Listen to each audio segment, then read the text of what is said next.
8ই March আন্তর্জাতিক নারী দিবসকে উপলক্ষ করে আজ 7ই মার্চ একগুচ্ছ কর্মসূচি পালন করল দাসপুরের ভিআরপি ও আশাকর্মীরা। কর্মসূচিতে ছিল ডেঙ্গু সচেতনতা, স্বচ্ছ ভারত মিশন, নারী সুরক্ষা ইত্যাদি। আজ দাসপুর 1 ব্লকের নন্দনপুর 2 গ্রাম পঞ্চায়েতের গৌরা বাজারে একটি পদযাত্রা হয়। অংশ নেন প্রধান দুলাল চন্দ্র মণ্ডল। দাসপুর থেকে লক্ষ্মীকান্ত চক্রবর্তী রিপোর্টে আমি Papiya Bandyopadhyay, Ghatal, Republic TV digital media.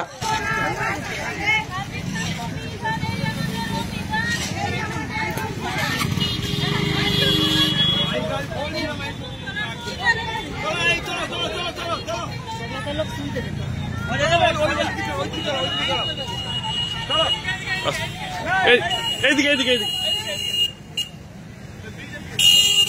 গাড়িগুলোকে দাঁড় করো।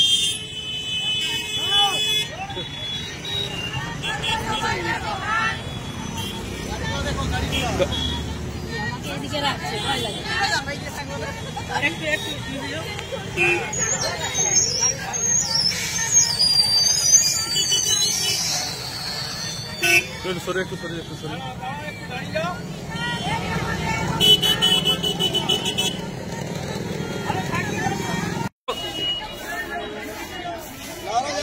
দেখতে পাই।